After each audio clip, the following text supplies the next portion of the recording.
Olá, bem-vindos ao programa Portal de Luz. Na próxima edição do jornal Folha Espírita, agora em novembro, nós teremos uma matéria completa sobre a morte, analisada sob todos os seus aspectos e com a ajuda de médicos e especialistas integrantes do movimento espírita. Nós trouxemos alguns dos pontos principais aqui para o programa de hoje, mas antes de conversarmos sobre este tema, nós vamos ouvir juntos a prece na voz de Chico Xavier. Em nos referindo aos familiares queridos, observa que da cota de tempo que já despendeste em ansiedade na existência, talvez que a maior parcela terá sido gasta com preocupações em torno deles. Pais, filhos, cônjuges, irmãos, tutelados e companheiros. Muitos dentre eles andaram em problemas, ameaçados, menos felizes.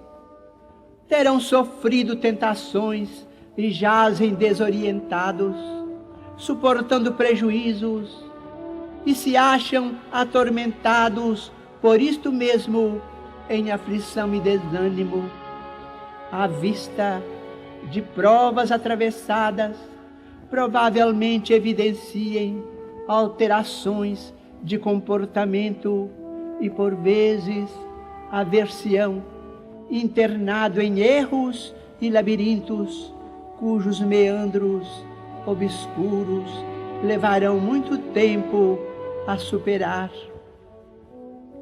Nesses lances críticos da experiência, perguntas habitualmente a ti mesmo: que fazer para auxiliá-los? Antes de tudo, convence-te de que não será lamentando ou acusando que te farás útil, nem tampouco largando as próprias obrigações, a fim de seguir-lhes os passos, no desaconselhável tentame de arrebatá-los às lutas edificantes de que necessitam. No esforço de ajudá-los, lembremos nós mesmos, quando situados em certas encruzilhadas do mundo, reconhecendo que raras vezes, muito raras vezes, teremos seguido os avisos nobres com que alguém nos tenha brindado. Rememoremos as ocasiões em que teremos arquivado pareceres dignos e silenciado ante as apreensões de almas queridas, sem absolutamente deixar de lado as inclinações e propósitos que nos induziam para determinados tipos de aventura ou de ação inconveniente. Quando devas tolerar longos períodos de ausência dos seres amados, por haverem escolhido caminhos de que não possas compartilhar, recorda que eles estão procurando a realização de si próprios. Ao invés de estranheza ou censura, dá-lhes o valioso apoio de tua compreensão e de tua bênção. Podes, além disso, auxiliá-los através da oração, permanecendo em paz e amando-os sempre, na certeza de que a bondade de Deus, que te guia e te envolve e guia a todos eles também. Morte é o fim de um processo de cessamento das atividades biológicas que caracterizam um sistema como vivo.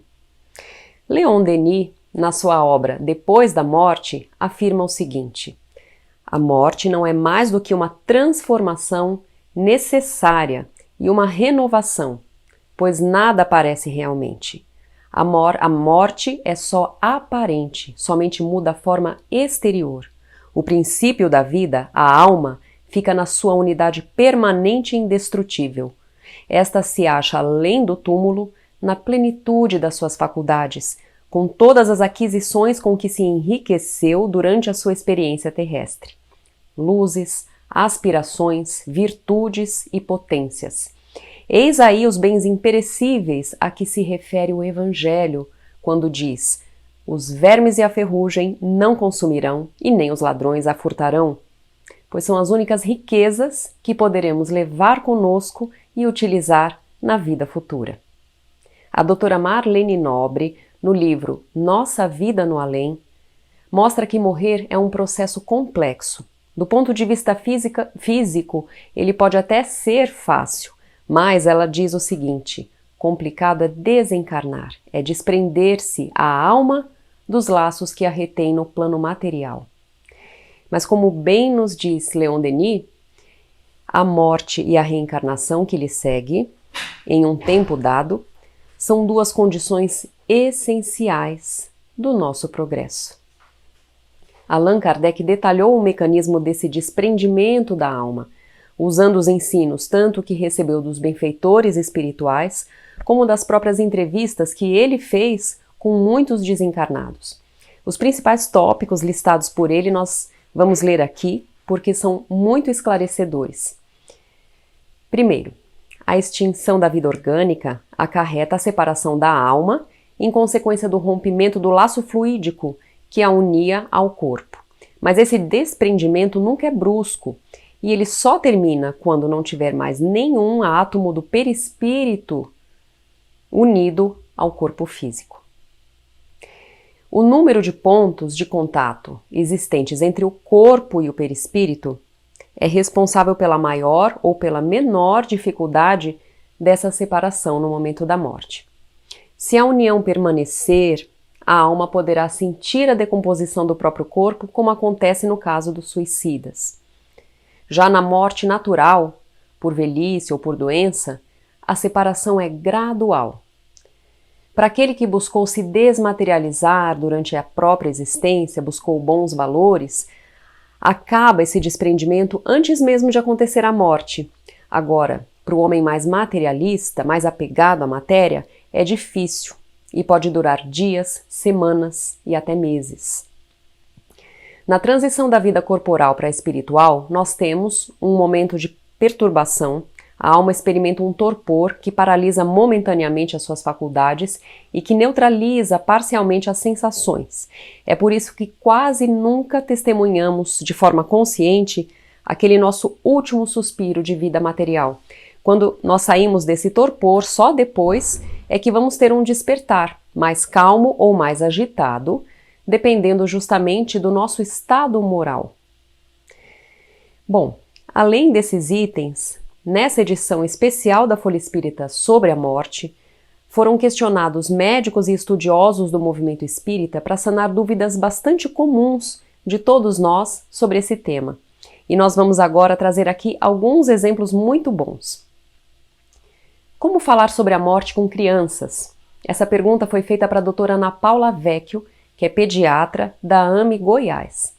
E ela respondeu o seguinte para a Folha Espírita: falar sobre a morte de alguém deveria ser tão natural e comum quanto falar do nascimento de um bebê. Por volta dos 7 anos, a criança vai naturalmente começar a refletir e perceber a possibilidade da morte dos pais, dos avós, das pessoas que ela ama, e o medo de perder essas pessoas vai se tornando uma realidade. E então surgem questionamentos sobre o que é morte, para onde as pessoas vão depois que morrem. A gente tem que explicar que a vida tem seus ciclos e que, por exemplo, assim como as plantinhas que nascem, florescem e morrem, os seres humanos e todos os animais também têm a sua passagem pela Terra. E todos nós vamos nos reencontrar na verdadeira morada que é o mundo espiritual com os nossos entes queridos.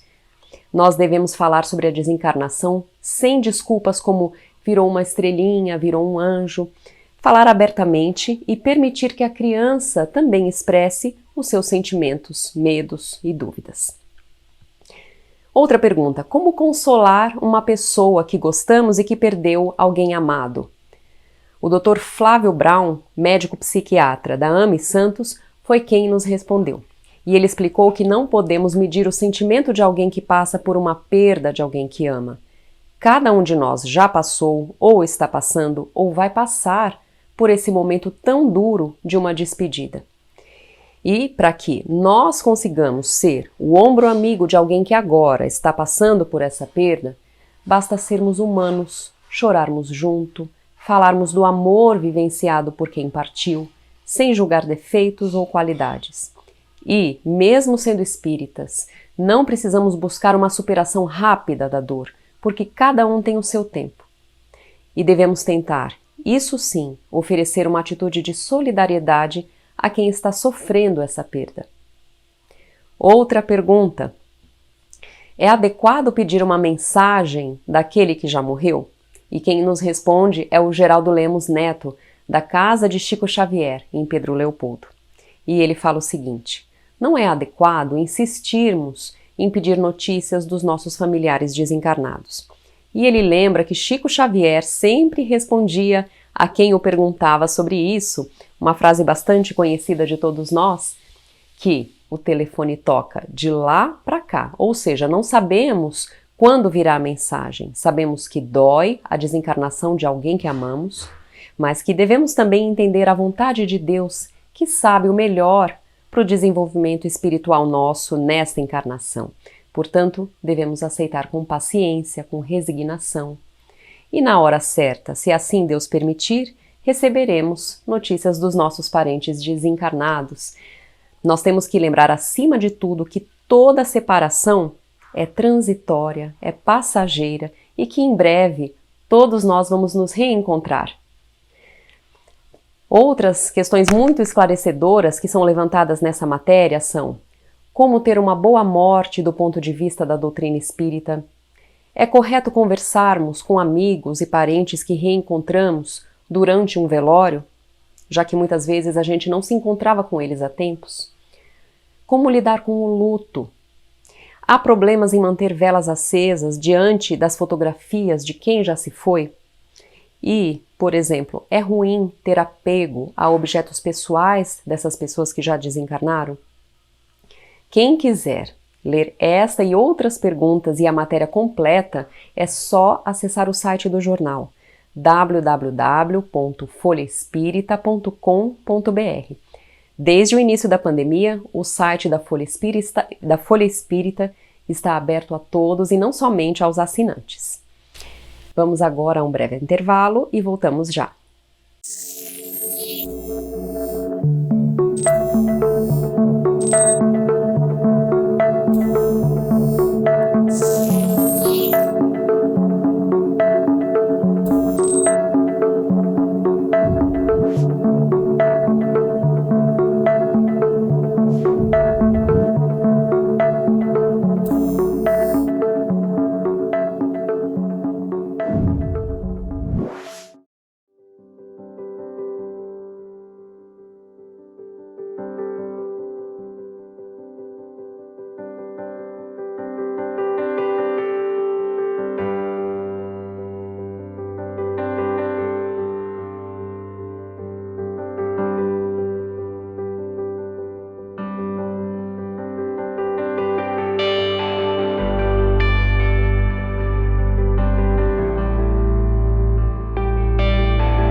Olá! Vamos agora ouvir a nossa amiga Sandra Marinho com o quadro Educa a Tua Alma. Queridos amigos, queridas amigas, uma das finalidades do nosso programa é trazer à reflexão diversas facetas da nossa personalidade as quais precisamos reavaliar se de fato desejamos mudar para melhor, e contribuindo assim para o nosso desenvolvimento e processo evolutivo. E para tanto, não bastam os ensinamentos e a teoria. Ninguém alcança a posição elevada dos anjos vivendo dentro de si mesma, em contemplação e meditação. É necessário que abramos o coração para os ensinamentos do Evangelho, para que eles se internalizem em nós e se reflitam em ações práticas do dia a dia junto aos nossos semelhantes. Há muitos anos eu tive um professor na Federação Espírita do Estado de São Paulo, professor Rino Curti, e ele gostava de usar a seguinte expressão: evoluiremos à medida que automatizarmos em nossas vidas o que ensina o Evangelho. E complementava, de modo figurado, é claro, que somos como um motorista iniciante, que no começo, ao entrar no automóvel, perpassa mentalmente todos os movimentos que ele precisa fazer para colocar o carro para funcionar. No começo, tudo tem que ser muito bem pensado antes de dirigir o carro. E mesmo assim, o motorista, de vez em quando, comete as suas barberagens. Bom, e aí ele prossegue até que um dia, com o passar do tempo, ele não precisa mais pensar no fato de dirigir. Para fazer o carro chegar ao destino, seus movimentos tornam-se automáticos. Hoje, pensando nesta lição, ouso complementar, dizendo que para nos modificarmos a ponto de alcançarmos a plenitude dos bons ensinamentos e sentimentos, como sabedoria, do amor, dos espíritos elevados, nós precisamos, antes de tudo, nos dispor e deixar que estas lições trazidas pelo Mestre, elas se estabeleçam em nós, elas façam parte do nosso comportamento.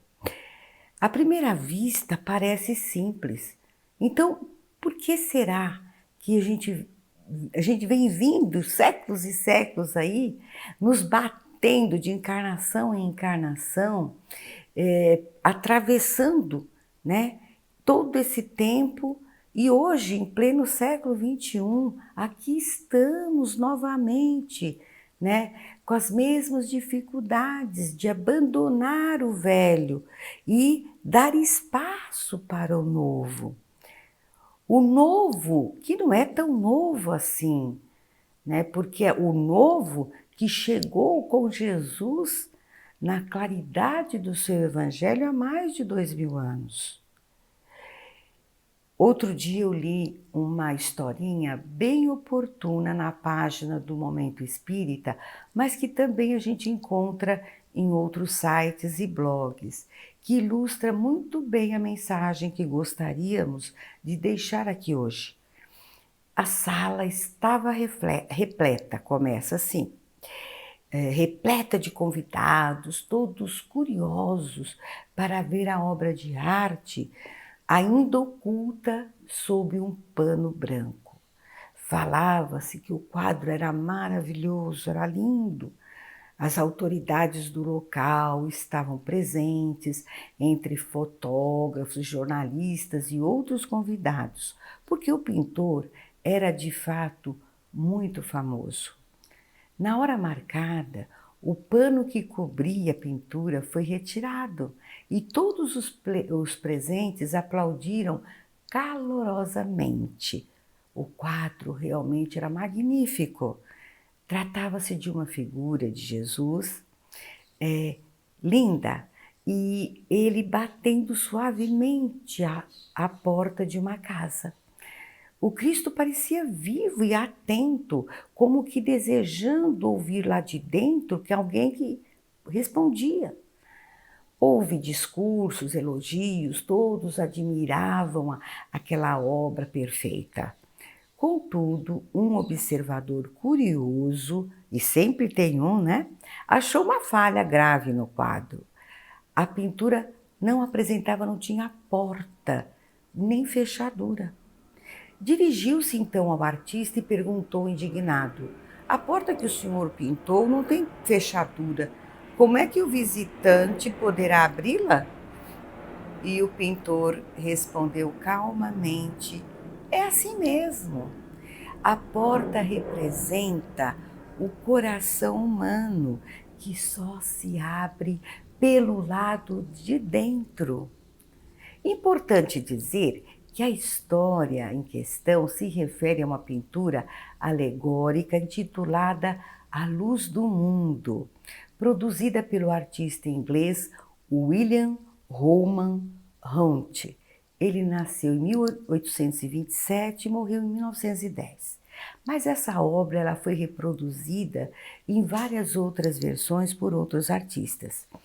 Voltando à nossa moral da história, quantos de nós estudamos o Evangelho, participamos de cultos religiosos, nas reuniões nas casas espíritas, né?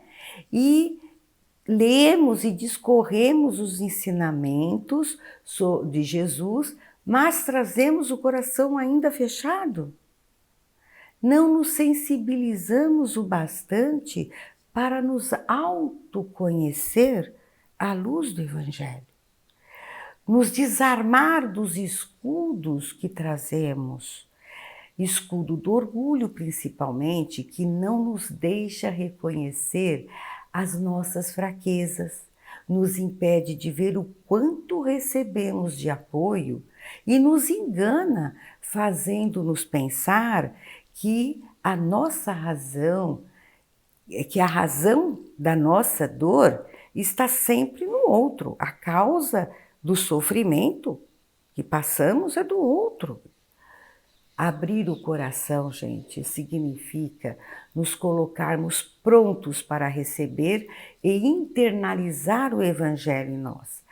O que significa transformar todo o conhecimento que nós temos e que absorvemos do ensinamento do Cristo em ações práticas de cada dia, que nos farão aos poucos e por meio de muito trabalho nos despirmos da velha carapaça do orgulho e do egoísmo, substituindo-a paulatinamente pela capa sutil e ao mesmo tempo indestrutível do amor.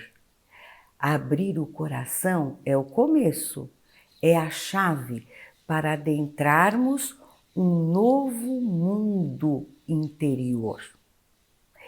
Não nos esqueçamos que Jesus convidou, e levou para a condição de seus discípulos diletos aqueles homens simples que abriram, que a diferença é que esses homens abriram as portas de seus corações ao Mestre Jesus.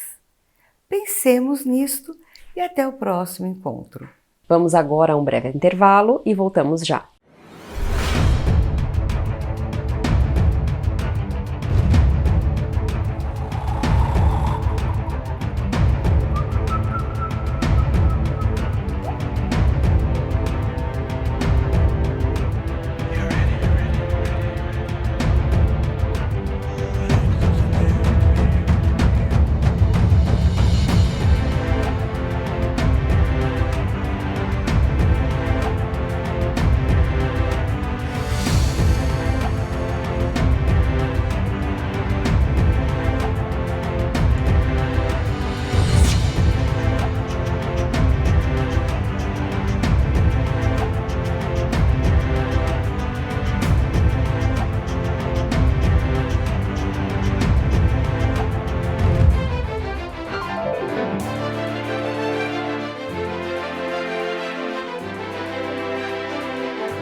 E os grandes testemunhos virão agora, segundo Chico, né? Chico falou-nos, então, desse período de tribulação pelo qual nós vamos passar, né? Como a gente viu na resposta dele. Quando vier o tempo, teremos que exemplificar.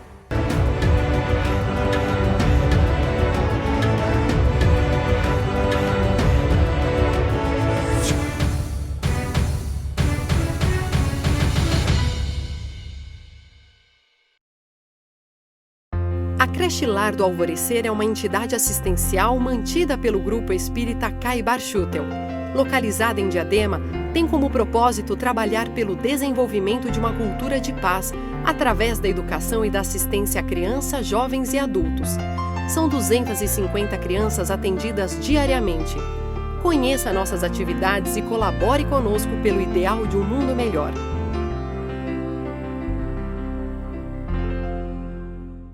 E agora nós vamos ouvir o nosso amigo Maida com o Momento Doutrinário.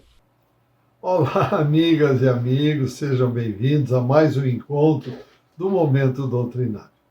Hoje convidamos a todos que nos acompanham neste encontro semanal para refletirmos a respeito da compreensão e tolerância que todos nós devemos ter perante as ofensas. O Espírito Emmanuel, através do livro Encontro Marcado, psicografia de Francisco Cândido Xavier, traz-nos as seguintes recomendações para nos disciplinarmos e termos equilíbrio perante as ofensas. Diz Emmanuel, reportando-nos às ofensas que porventura nos conturbem a caminhada, recordemos os tesouros de orientação e discernimento que nos felicitam a alma. Compete-nos a obrigação de reconhecer que nós, os espíritos encarnados e desencarnados, nos devotamos ao Evangelho explicado pela codificação kardeciana, guardamos elucidações em torno das realidades essenciais da vida e do universo, em grau de esclarecimento e convicção que a maioria dos profitentes de muitas das escolas religiosas da Terra estão longe de alcançar. Nós, então, conhecemos raciocinadamente a vida além da morte, a responsabilidade compulsória da consciência de cada um na lei de causa e efeito, o intercâmbio do mundo espiritual com o mundo físico, a reencarnação, o problema das provas, o impositivo de esquecimento de todo o mal, a necessidade constante da prática do bem, a mediunidade com os fatos que lhes são consequentes, o princípio das afinidades com os imperativos da sintonização fluídica, a obsessão visível e a obsessão oculta, o degrau evolutivo em que cada criatura se coloca, a diferença entre cultura do cérebro e direção do sentimento. Por outro lado, recebemos favores constantes, como sejam a interpretação clara das lições de Jesus, o consolo e a advertência de amigos domiciliados em planos superiores, o benefício da prece espontânea sem o constrangimento de quaisquer preceitos convencionais, a intervenção fraternal no socorro aos espíritos infelizes, a cooperação do magnetismo sublimado e múltiplas expressões de auxílio que vão da palestra doutrinária às mais elevadas demonstrações de carinho e abnegação da espiritualidade maior. Assim, é razoável concluir que se nós, os que sabemos tanto da verdade e recolhemos tanto amparo, ainda ofendemos ao trem sem perceber, como exibir demasiada severidade perante aqueles irmãos da humanidade que nada recebem do muito que conhecemos e recebemos? Reflitamos nisso e abramos o coração ao entendimento e à misericórdia, porquanto somente pelo cultivo da misericórdia e do entendimento é que encontraremos em nós mesmos a força do amor capaz de garantir em nós e fora de nós a construção do reino de Deus.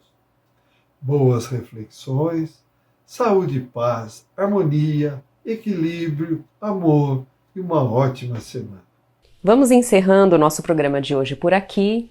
Continuem mandando seus comentários e sugestões de temas para que nós possamos trazer para vocês, enviando as suas ideias para o nosso e-mail portaldeluz@folhaespirita.com.br.